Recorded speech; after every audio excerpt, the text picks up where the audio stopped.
2,000, ba't ako mainggit? Sa paresan niya? Sa nilalangaw na paresan niya? Nag-high diwata lang.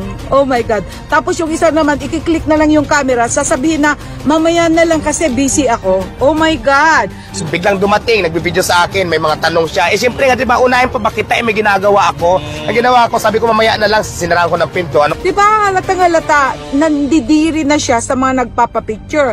Eh, samantalang yung mga namimigay sa kanya, talagang welcome na welcome, talagang igugugol niya yung maghapon o magdumag niyang oras. Lahat ng basher, kung wala kayong pambayad, kaya ko naman kayo pakainin ng libre, basta magsabi lang kayo ng totoo, kayo magpanggap na mayaman, wala naman kayo pampili. Diwata nandidiri na at umiiwas sa mga taong gustong magpa-picture sa kanya. Ruby Rose Villanueva, also known as Mystica, ay naglabas ng kanyang saloobin tungkol sa napansin niyang paglaki ng ulo at pagbabago ng ugali ni Diwata. Say ni Mystica, yung itsura ni Diwata ngayon nandidiri na sa mga taong gustong magpa-picture sa kanya, kitang-kita na yan sa videos online. Ay Diwata, pwede mo pa-picture mga bata? May ano po yan, dito ko ginagawa. Saan nag-bigay sa video na ito guys? Kahit hindi kami nakapag-picture. Ano po? Alam nyo, ang haba ng tinayo ko doon sa picture-picture, di pa rin tayo nagsawa. Nag-live ka na. Shoutout ng po yung vlog.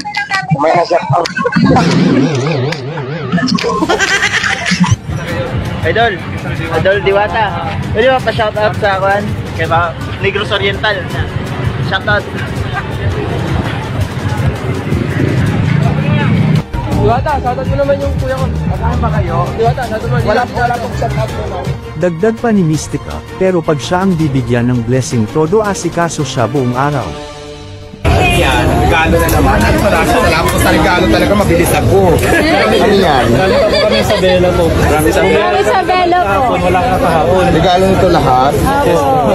Tuloy ko ulit ha, yung mga tanga, sinasabi nila na wala naman daw ako doon para masabi na nagbago. Eh di ba halata naman, ang dami ng mga video na nai-upload. Di ba? Na ikiklik na lang nila, okay, babatiin lang siya, tapos sasabihin, wala muna akong panahon sa inyo. Oh my God, mamaya na yung papicture. Eh wala, bumati lang yung tao. Pagkatapos sasabihin, mamaya na lang busy ako. Nag-high diwata lang.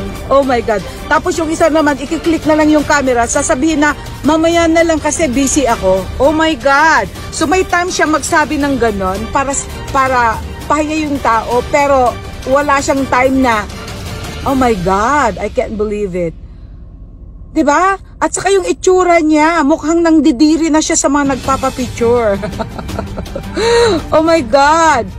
Diba? Halatang-halata, nandidiri na siya sa mga nagpapapicture. Eh samantalang yung mga namimigay sa kanya, talagang welcome na welcome, talagang igugugol niya yung maghapon o magdumag niyang oras. Pero yung mga tao na pupunta doon para sila ay pipila at para sila ay magpapatronize sa kanyang negosyo, baliwala na lang sila. May mensahe naman kay Diwata ang ibang influencers. Hawain mo. Hawain mo. Oh, ayun no. Oo, gusto ka na makita eh. Oy. Bango mo naman. Paano ako sa iyo na bago? Oo. Congratulations, dahil ako sa kita ko. Nakita mo yung issue nila na nagawa ka daw ng mga vlogger. Alam mo lang ga, ito ang sasabihin ko sa'yo. Should be thankful kasi ang magbablog, saglit lang yan. Kaya yun ang pinapayo ko sa'yo, unahin mo tong business mo. Salamatan ko tong mga vlogger nandito kasi sila yung ako sa'yo, mag-concentrate ka dito sa negosyo mo, palakihin mo to. Kasi ang pagbablog, saglit lang. Pag nalaos ka, wala ka na. Pero pag itong parisan mo na palaki mo, na ako sinasabi ko sa'yo, isa ka sa magiging milyonaryo dito sa Pilipinas. Sa mga basher ni Diwata, magtay kayo sa inggit. Magtrabaho kasi kayo. Huwag yung puro inggit. Suportahan na lang natin. Pag umangat siya kasi, marami rin siyang matutulungan. Kasi the more na magbablog tayo dito, the more na mas magiging aware yung mga tao, the more na mas pupunta sila dito. Okay? So walang problema doon kahit araw-araw mong i-vlog si Alam mo kasi, Diwata. kahit anong gawin mo sa buhay mo, meron at merong masasabi yung mga tao sa'yo. Gumawa ka ng mabuti, di ba? May masasabi. Diba? Eh di gawin mo na lang kung anong gusto mo. Yun. Diba? Ito ang mga komento na aking nakita. Ang mga taong nagpasikat sa iyo at nagpayaman, hindi ang mga nagre-regalo sa iyo at mga sikat, kundi yung mga masang Pilipino na ang hangad makita ka at makapagpa-picture sa iyo. Kailangan may regalo at house and lot para makapagpa-picture kay Diwata. Hindi naman pares pinunta nila, kundi suportahan ka at makita, tapos ipapahiya mo, feeling artista ka na. Magagaya ka kay Greenman ng Baguio, lumaki ulo at may attitude kaya biglang iniwan ng mga tao. Naunawaan ka naman nila Diwata, na busy ka sa iyong trabaho, approach mo sila ng maayos, hindi yung sisigaw ka bigla at mag-walkout. Dagdag pa ni Mystica ang bilis niyang nagbago, papaano pa ma-inspired ang tao sa kanya kung ganoon siya, akala mo kung sino na siya na hindi na maabot. Unahin mo ang sanitation at kalinisan ng mga kumakain sa iyo, yun ang dapat inaasikaso mo, hindi ang mangbara ng mga taong ikaw naman talaga ang pinunta, hindi ang pares mo. Pero doon sa mga nagsasabing nainggit, ba't ako mainggit? Diba? Kung tutuusin, ba't ako mainggit? Sa paresan niya, sa nilalangaw na paresan niya, pagkatapos hindi pa well sanitized or whatever. Oh, first of all, wala pa talaga siyang lisensya. Secondly, wala pa talaga siyang inspected talaga na, sanitary inspected na business niya dahil wala pa talaga. So kung tutuusin, di ba? Hindi pa tayo nakakasigurado kasi nakita ko, yung pagluluto na nga lang nila ng bigas, ni hindi man lang inugasan. Kumukulo na yung tubig, tapos inihalo na lang yung hindi pa nahuhugasan na kanin o kaya bigas. Oh my God! Narito naman ang kanyang pahayag. Hindi natin maiwasan mapagod, di ba? Nakurubot. Minsan mainit na din yung ulo ko, di ba? Sobrang pagod na. Dagdag pa yung mga nagpapa-priority. Kaya minsan natatarayan ko talaga, real talk talaga tayo doon, di ba? Tama. Eh ngayon, nasa sa inyo na yun. Kasi katulad nung nagpa-vlog dati.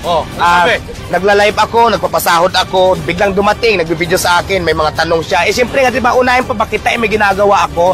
Ang ginawa ko, sabi ko mamaya na lang, sinaraan ko ng pinto. Anong lumabas? Nag-upload siya, masama na ang ugali ko, malaki ang ulo ko. Wala na akong pakialam ko yun ang isipin nyo. Basta ako, ginagawa ko naman lahat. In-entertain ko naman lahat ng customer na gustong pumunta dito. Hindi ko naman sila sinusupladan. Pero minsan kasi, di ba, ilugar din kasi natin minsan. Ako lahat ng vlogger, basher, welcome sa akin. Pero syempre, di ba, ilugdan natin sa lugar naman. Minsan, huwag nyo ipilit kung may ginagawa o hindi pwede. Kasi di ba, hindi lang naman kayo yung binibigyan ko ng pansin. Mas priority sa akin yung negosyo ko. Narito naman ang aking opinyon. Sa nakikita kong pagkatao ni Diwata ay palaban na talaga siya noon pa. Kung magiging mabait siya sa lahat, maaabuso naman siya. At kung magpapapicture siya sa lahat ng tao ay mauubos ang oras niya, at di na siya makakapagtrabaho ng maayos.